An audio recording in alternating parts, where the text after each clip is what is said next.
Hey everybody, it's me, Edward Jones, back with a new video. Constitutional carry debate rages on in South Carolina. So as of right now, the bill that passed the House.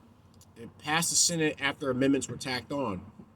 Now I did see a video by Mr. Guns and Gear, who was actually able to contact one of our state representatives, Senator Steve Goldfinch, who attached certain amendments to the bill. And he actually raised some interesting points because in the original bill he said it was not true constitutional carry because of the penalty increase if someone carries into a place that has one of those signs that says no concealed weapons allowed.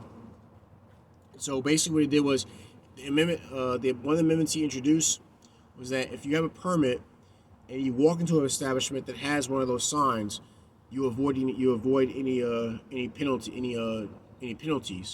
You're not. It's basically it's to prevent you from prevent a carrier from facing any prosecution because they carry it in a place that have one of those signs up. And the signs are very up there. They're loud and obnoxious, which I think was done on purpose when when that bill was made years ago. At first, and I didn't know what to think of it, but when that point was raised, I said, you know what, that is a good point because I think people will still get permits. If constitutional carry passed in this state, I don't think I'll get a permit again.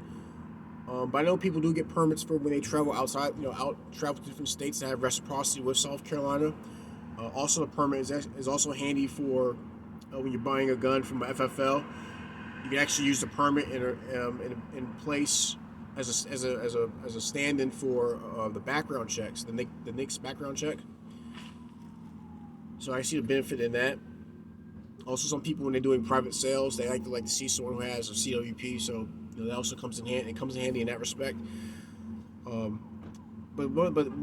he said that one of the reasons why he tacked on that amendment was because there were actually Republicans in the Senate who are against constitutional carry. They're just not okay with the idea of people carrying without any training. I know Luke Rankin out in Myrtle Beach. He's worried about tourism. And many of the GOP are listening to law enforcement who there should be sheriffs who are okay with who actually supports constitutional carry, but a lot of chiefs of police, which is a political position, they are against it. They for some reason they think their officers aren't going to be able to determine if someone's a threat if they see them carrying a gun, which I actually experienced that myself. I was stopped while carrying openly, and all I did was ask if the officer had probable cause, and that basically shut the whole thing down. So I can see why he did it. He did to get more support for the original bill, but also to address the increase in penalties, which may deter people from actually from carrying overall. So there's a lot of back and forth, a lot of politics that's going on right now. What can we do about it? I would say contact your representatives, let your voice be heard. I contacted my senator, Mia McLeod. She's independent, but she's against it. She thinks it's going to be wild, wild west, blood in the streets, that kind of thinking. But that was the same thing I was said when concealed carry was being passed across different states. There was this concern about fender benders going to lead to gunfights and things like that, but it hasn't happened. Not to the degree that they were talking about. In fact, crime has actually been dropping in places that actually adopted constitutional carry. I know. Ohio, there was a story from Ohio where they posted that there was a certain percentage points in different crimes that there have been decreases after constitutional carry had passed. And I believe that if we pass it here, we'll see the exact same thing. I think violent crime will drop in this state. It's been dropping, or it's been a downward trend already. But I think it's just going to continue to do so when you ease the restrictions behind getting people to carry. But please tell me what you think. Are you in a constitutional carry state? Have you noticed any differences in the people that carry, drops in crime? Have you noticed any different anything that has changed? Please share your thoughts. Like I said, if you live in South Carolina, contact your reps. let your voice be heard. Let them know that you want this bill to be passed. If you would let your voice also be heard about the amendments, whether you agree with them or disagree.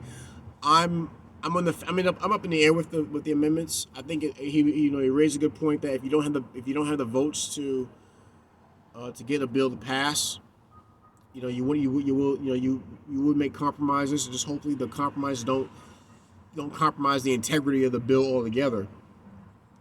One of the amendments that was also introduced was that SLED will have twice a year in each county a free safety course. So I think that's actually good. I think that's a good direction to move in, where there's educational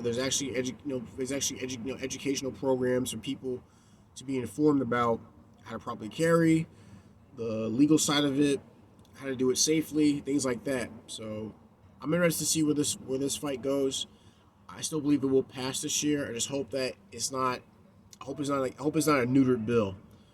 But please share your thoughts. What do you think? Leave a comment in the comment section. Like, share, and subscribe. If you want to help out with the channel, go to my homepage. Look for the PayPal link and the Cash Out link, which I will see if I can start including those links in the description box. And I may include some articles on the matter in the description box of this video. Any gripes, complaints, send me a PM. I'll see what I can do to address them. But the constitutional carry debate rages on in South Carolina. I'm Edward Jones. You guys take care, be safe, stay strapped, and God bless.